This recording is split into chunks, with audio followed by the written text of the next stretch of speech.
person to say perejil in order to identify if you're Haitian or Dominican, then you really cannot tell the difference between one and the other. That's called the massacre of Perejil, or the Parsi massacre. There's actually a very good film just released a couple months ago about the Parsi massacre. So the thing was that I would ask you to say Yo necesito prueba. Ella está, déjala que ella hable. the French accent, perejil, instead of perejil, then you're Haitian, you were killed. A whole bunch of Dominicans participated in this ethnical cleansing as well. I have friends whose grandparents disappeared during the grandparents and great-grandparents during that. Like, mass graves were dug to put all these people in. It was a very dark chapter in Dominican history. But on top of that, Trujillo used to bring in Jews. Jews that were not white in Europe were white here. So he brought a whole bunch, like thousands of Jews, so they could repopulate the Dominican Republic, and he gave them like land and concessions to establish businesses and all of that in order to cleanse the Dominican population, make us more light-skinned. So a little note on Trujillo. The massacre was in 37. Was that the question? 1937. Yeah, yo le dije, guys, my man here has postcards. If you want to bring like, I collect them. Like, if you just approach my man right here. So, on the note of the sugar has always been a bloody business. Men would lose limbs on that beach. And for enslavement, an 8-year-old was fit for the plantation. An 8-year-old could start working. So, whole babies went through the sugar pins, went through the wheeling pins. So it has been bloody back there under the plantation systems, but also what sugar is doing to us and our health. So it continues to be. And also how plantations continue to work in the Dominican Republic. Like, your country issue a warning for all of y'all to be careful when you come here. And your country banned Central Romana, which is one of the largest sugar plantations in the Dominican Republic today, because they're treating the workers inhumanely. They have them in very poor living conditions, living in shacks that don't have, or in huts that don't have running water or electricity, or bathrooms inside. Some of these people don't pay their workers. I mean the field workers, the ones that cut the cane and process the cane. They don't pay them with money. They pay them with tickets that they can exchange for groceries in their own stores in the plantations, in these isolated communities called batallas. So that's like literal human rights violations right there, you know. And the country has been, how we say, en rojo, like we've been in trouble because of that. Like, we're in hot water because of that. Not that the U.S. does any better, but you know.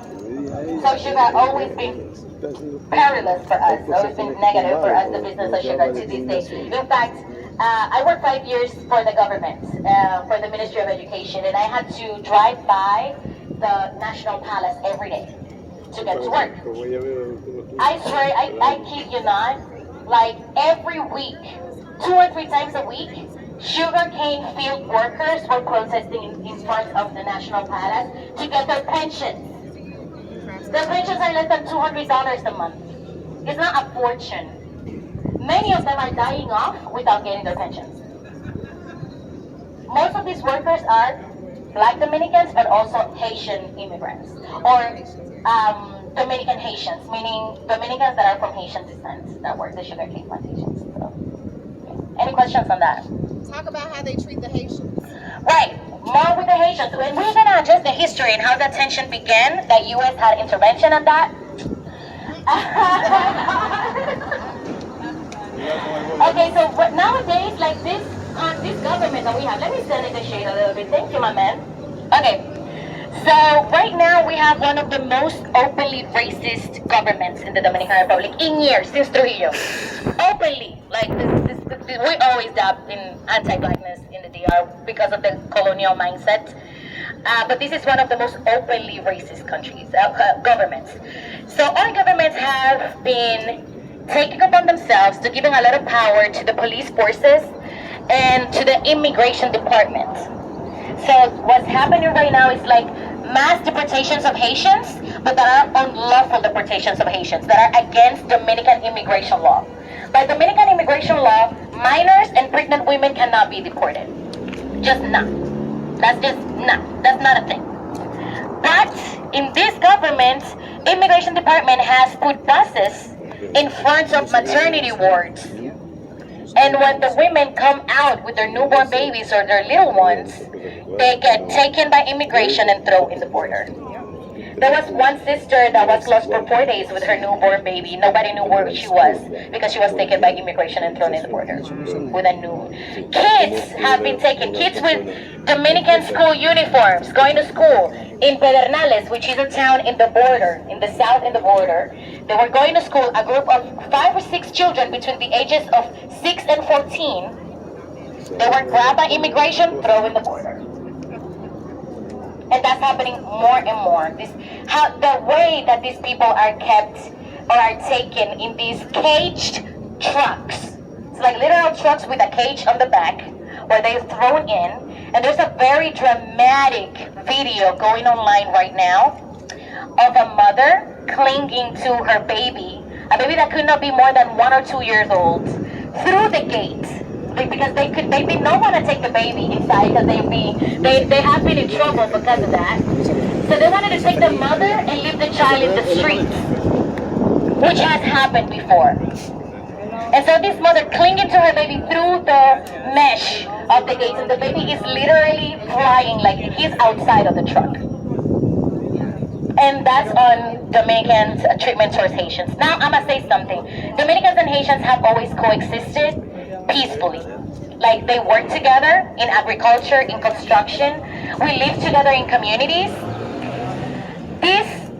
But there is a lot of anti-Haitian sentiment in the Dominican Republic. So sometimes the care for other Haitian people in the DR is by proximity. For example, the last thing on that Haitian Dominican stuff. In 2013, the Dominican government issued a law to revoke Ven para que me acompañe a escuchar esta perla de todas las cosas que está diciendo esta joven a esos norteamericanos sobre el país, sobre el racismo. Yo creo que tú escuchas la perla de las cosas que ella está acabando el país. Ya estoy grabando. Escucha esta perla. Ahí voy, Ramón, de mi segundo. Like he's always calling me, like, come on, let's go, come on. Okay, so almost 500,000 people were stripped from their nationality. Then there was like a naturalization process. Like we'll give you papers, but you won't be a citizen. You have less rights than a citizen, and only a small number of like we still have 250,000 people without nationality. They're secretly dead, meaning that they cannot do nothing. They cannot vote, get married, get a formal job, go to school because you need for higher education. You need to hand in your papers. They don't have none of that. So that's on how we're treating Haitians. So although we coexist, there's a continuous politically enforced anti-Haitian sentiment in the Dominican Republic. And we also deflect our blackness to Haitians. So to us, like we're anything but black. We're morenito, carito, a whole bunch of ways to say black without saying black. Quiero hacer una pregunta a ella nada más. You know? But also, I used to be so mad with all this anti-blackness. Es una fundación. I used to be so angry. ¿Usted trabaja con ella que son agencias de viaje? No, estamos trabajando con Ramón aquí. Si ustedes son agencias de viaje, ¿qué quiero saber? Hablamos de la historia. ¿De la cual historia? La historia dominicana. La historia que está hablando ella, hay mucha mentira. Ok, ¿esa es tu opinión, mi amor? No, es mi opinión, pero es mucha mentira. Ok, esa es No, mi amor, tranquila, no hay problema. Ya. No, estamos acabando República Dominicana, hablando mal de República Dominicana. Yeah. República Dominicana. Tal vez es porque tú no hablas inglés No, como porque que yo hablo inglés. Como primer idioma fue lo que yo dije. Escucha porque te estás alterando. Por No estoy alterado, mi amor, sí, mi amor, tranquilo. porque me estás interrumpiendo. Yo te estoy diciendo Está que bien, como... yo me quiero hablar con usted.